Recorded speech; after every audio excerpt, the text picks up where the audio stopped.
Alors dans cette vidéo, on va essayer d'avoir quelque chose de concret parce que là, ce qu'on a, on a des événements, mais on ne sait pas ils vont se dérouler quand, ok?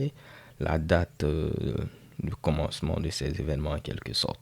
Donc on va rajouter un nouvel attribut qui sera par exemple starts at, comme ça on saura notre événement commence à quel moment. Et puis aussi, je veux avoir des événements gratuits, donc des événements dont le prix sera ici 0. On va créer quelques-uns de ces événements-là afin d'afficher également ici gratuit et ainsi de suite. Ne vous inquiétez pas, on verra cela tout à l'heure. Mais déjà, on va commencer par ajouter le champ start at. Donc, je fais ici PHP artisan make migration. Ce sera ici add start at to events table. Et puis, je vais mettre -table vu qu'on modifie la table. Et puis, elle a pour nom events. Parfait.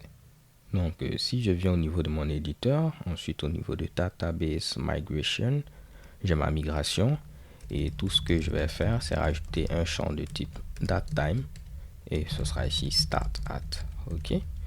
Je vais descendre à ce niveau. Je vais dire qu'on va supprimer. Donc, drop column. Ça doit être normalement un récapitulatif pour vous, un rappel. Et puis, ce sera ici start at. Donc, au niveau du up, on rajoute ici ce champ qui est de type datetime, la date et l'heure. Et au niveau de down, on supprime ici ce champ-là. Et si on a exécuté cette migration pour voir, donc je fais PHP artisan migrate, ok. Et si je valide, check bomb, tout a fonctionné. Je vais faire maintenant mysql-uroot-p root. Je vais faire use events, show tables. Je vais faire describe events. Et vous voyez maintenant que j'ai start at, ok. Mais moi, je le veux après ici le prix. Donc, ce que je vais faire, c'est quoi? Je vais ouvrir un nouvel onglet. Tutoriel folder, Laravel Chaos, ensuite Events. Je vais annuler ma migration en faisant ici Migrate Rollback. Et je vais la modifier en disant que ici, tu vas me le mettre après ici le prix, après ici Price. On va exécuter notre migration à nouveau en faisant ici Migrate. Et normalement, cette fois-ci, je vais avoir ce que je veux. Et chez Kebom, il est présent à ce niveau-là. OK? Donc là, vous voyez que si je fais maintenant Select All from Events, OK? Par défaut, pour mes deux événements qui existent déjà, voici ce qu'il a mis comme valeur. OK? Supposons que moi, par défaut, je voulais mettre ici la date et l'heure actuelle. OK? La date et l'heure courante. Donc, on va annuler cette migration. Je vais faire Rollback. Et je pouvais mettre ici Default pour donner la valeur par défaut. Je vais mettre ici Default. Et puis on pourra mettre ici dbrow. Ne vous inquiétez pas, je vais vous l'expliquer tout à l'heure. Et je vais mettre current time stamp. Ok. Donc ça, je vais ici le couper. Je préfère les mettre sur des lignes séparées comme cela. Et checker bon. Donc j'ai dit tu me rajoutes un champ de type datetime. Et default, ça vous permet de donner la valeur par défaut. Et ici, vous voyez que je ne pouvais pas mettre ici current timestamp comme cela. J'ai mis ici dbrow afin de dire que je vais mettre à ce niveau-là une expression SQL brute. Ok. Donc lorsque vous mettez ici dbrow, cela vous permet de mettre des expressions SQL brutes. Et la current timestamp, ok, ça permet de dire au niveau de la base de données, tu me mets ici le timestamp courant.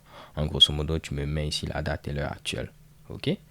Donc là, vous allez voir que cette fois-ci, lorsque je vais exécuter ma migration, je n'ai toujours pas de problème. Mais lorsque je vais faire un Select All from Table, vous voyez que la valeur par défaut, il a pris la date et l'heure actuelle.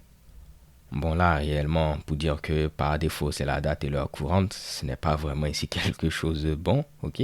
Mais je voulais juste vous montrer comment mettre par défaut comme valeur la date et l'heure courante. Là, on aurait pu dire que notre datetime peut être nul en mettant ici nullable. Comme ça, par défaut, on pourrait mettre ici nul. OK?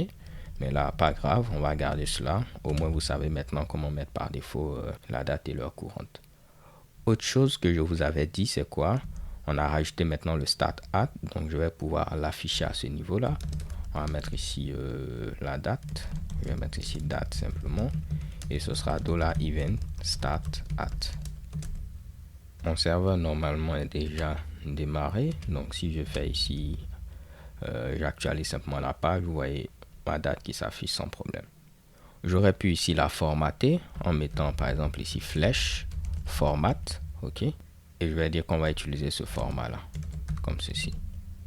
Donc là, si vous partez au niveau de la documentation de PHP pour voir les formats, vous allez voir F correspond à quoi, J correspond à quoi, ainsi de suite. Ok. Donc si je viens ici, on va essayer de voir, j'actualise. Vous voyez qu'on a une erreur.